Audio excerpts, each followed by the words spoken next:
And there are those who demand that pop music is nothing but the grotesque mumblings of a drug-sodden youth. Others, that it is making possible the most startling artistic upheaval since the Renaissance. Others still, that it is merely the harmless entertainment of adolescence. Everyone, however, demands the existence of heroes.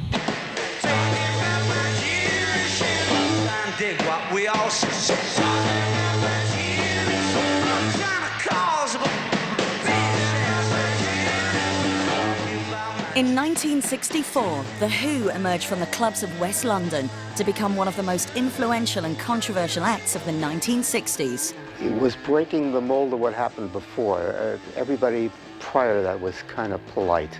The Who were not polite.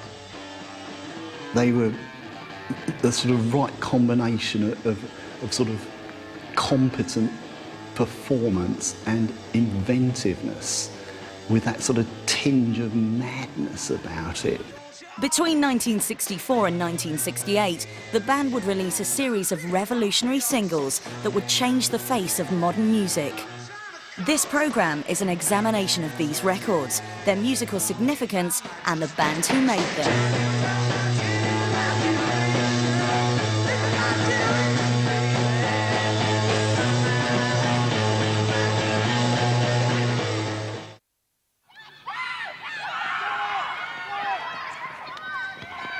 The Who formed in West London at Acton Grammar School, where John Entwistle, Pete Townsend and Roger Daltrey all attended.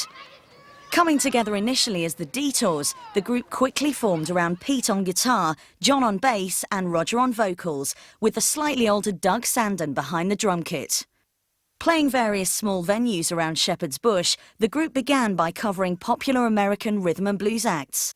Well, The Who at the time were doing what a lot of bands were doing at the time, which was R&B covers. They were doing James Brown, Howlin' Wolf, you know, B.B. King, you know, Bo Diddley.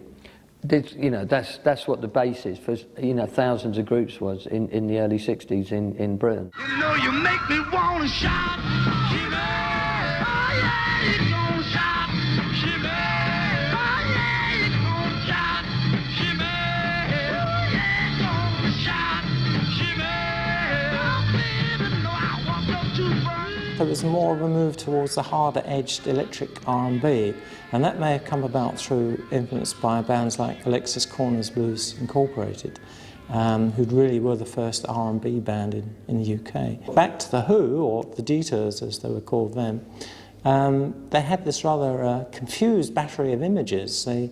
There was all this like a melting pot really, and a tremendous excitement of discovery, and all of that kind of invested itself in The Who's influences in their music. That's what the standard was. R&B was what every group in Britain played. That's what you cut your teeth on.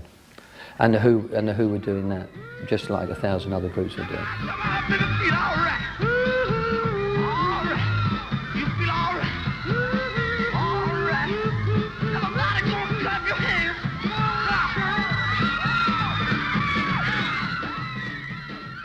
The next significant influence on the band's sound was to come in the form of an early manager, Pete Meaden.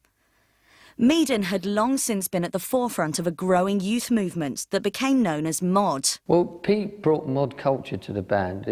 He brought this huge blanket and he draped it over them, and he immersed them in mod culture. He played them all the records that they should be listening to. He took them to Carnaby Street and to clothes shops to get dressed in a certain way.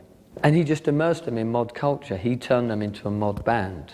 I mean, the thing about The Who is they were a band who became mods, as opposed to someone like the Small Faces who were mods who became a band. The Who were made into a mod band by Pete Meaden, obviously. I mean, they weren't a mod band as such.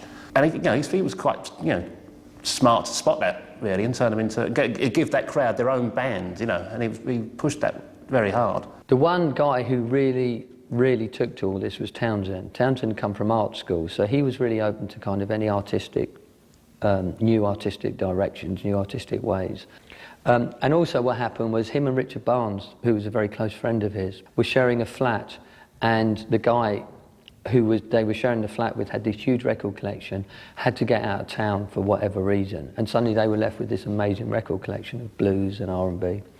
And so they just immersed themselves in that So you had Meaden, you had this record collection, you had this developing mod culture, and so it was natural for the Who to kind of start, you know, positioning themselves as the voice of this subculture. Although the Who had found their place amongst youth culture, there were problems forming within the group itself. Friction had developed between Doug Sandon and the rest of the band.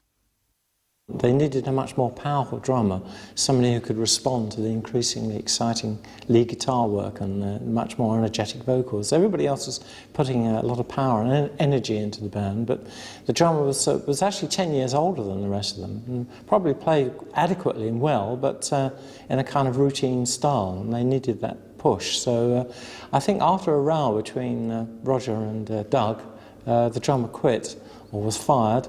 And that left them needing, obviously they had gigs lined up, so they went through quite a few different drummers for a while. And one night they were playing somewhere, a gig in West London, and somebody showed up and said, "Oh, you should get my mate to try out. He's a much better drummer than the bloke you've got."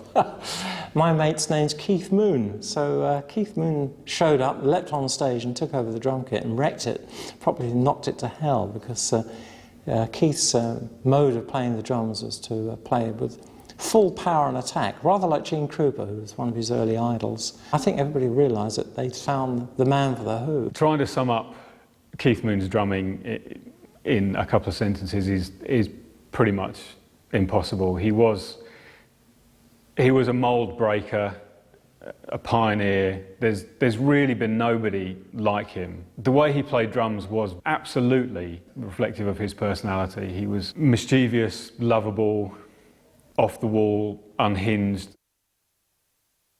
With Keith installed behind the drum kit, Pete Meaden completed the band's mod image by changing the group's name to the High Numbers. Soon after, the band signed a one-single deal with Fontana. The record they were to release was the Meaden-penned I'm the Face. The single that Pete Meaden wrote for the Who, I'm the Face and Zoot Suit, he actually nicked from two R&B records, one by Slim Harpo, called Got Love If You Want It, and one by the Showmen. Again, another signal to the audience, you know, taking these records, changing them around a little bit, giving them lyrics, you know. I'm the Face. The Face was a mod term for the guy who was number one. He was the leader. The Face was the guy with the best clothes, the best ideas. Like most of the British groups of the early 60s, the Who were heavily influenced